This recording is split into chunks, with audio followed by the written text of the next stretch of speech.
ಪದೇ ಪದೇ ಲಕ್ಷ್ಮಣ್ ಸವದಿ ಅವ್ರ ಮೇಲೆ ಈ ರೀತಿ ಈಗ ಸದ್ಯದಲ್ಲಿ ಆರೋಪ ಮಾಡ್ತಾ ಇರೋದು ಏನಾದರೂ ರಾಜಕೀಯ ಬಹುತೇಕ ಅವರು ಬಿ ಜೆ ಪಿಗೆ ಹೋಗತಕ್ಕಂಥದ್ದು ಹಿನ್ನೆಲೆ ಇರ್ಬೋದು. ಯಾಕಂತಂದ್ರೆ ಅಲ್ಲಿ ಅವಾಗ ಬಿ ಜೆ ಪಿಯವ್ರ ಜೊತೆಗೆ ಸಂಪರ್ಕ ಇಟ್ಕೊಂಡಿದ್ದಾರೆ.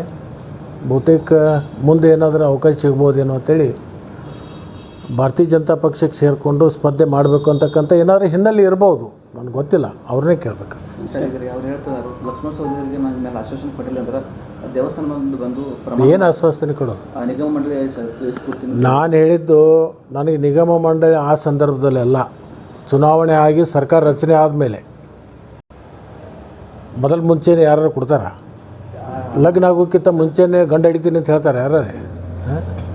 ಪದೇ ಪದೇ ಲಕ್ಷ್ಮಣ್ ಸವದಿ ಅವ್ರ ಮೇಲೆ ಈ ರೀತಿ ಈಗ ಸದ್ಯದಲ್ಲಿ ಆರೋಪ ಮಾಡ್ತಾ ಇರೋದು ಏನಾದರೂ ರಾಜಕೀಯ ಬಹುತೇಕ ಅವರು ಬಿ ಜೆ ಪಿಗೆ ಹೋಗತಕ್ಕಂಥದ್ದು ಹಿನ್ನೆಲೆ ಇರ್ಬೋದು. ಯಾಕಂತಂದ್ರೆ ಅಲ್ಲಿ ಅವಾಗ ಬಿ ಜೆ ಪಿಯವ್ರ ಜೊತೆಗೆ ಸಂಪರ್ಕ ಇಟ್ಕೊಂಡಿದ್ದಾರೆ.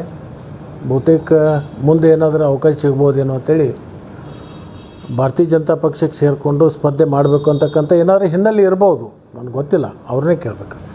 ಅವ್ರು ಹೇಳ್ತಾರೆ ಲಕ್ಷ್ಮಣ್ ಸವದಿಯವರಿಗೆ ನನ್ನ ಮೇಲೆ ಆಶ್ವಾಸನೆ ಕೊಟ್ಟಿಲ್ಲ ಅಂದ್ರೆ ದೇವಸ್ಥಾನ ಬಂದು ಏನು ಆಶ್ವಾಸನೆ ಕೊಡೋದು? ನಿಗಮ ಮಂಡಳಿ ನಾನು ಹೇಳಿದ್ದು ನನಗೆ ನಿಗಮ ಮಂಡಳಿ ಆ ಸಂದರ್ಭದಲ್ಲೆಲ್ಲ ಚುನಾವಣೆ ಆಗಿ ಸರ್ಕಾರ ರಚನೆ ಆದಮೇಲೆ ಮುಂಚೆನೇ ಯಾರು ಕೊಡ್ತಾರ? ಲಗ್ನ ಆಗೋಕ್ಕಿಂತ ಮುಂಚೆನೇ ಗಂಡ ಹಿಡಿತೀನಿ ಅಂತ ಹೇಳ್ತಾರೆ ಯಾರೇ?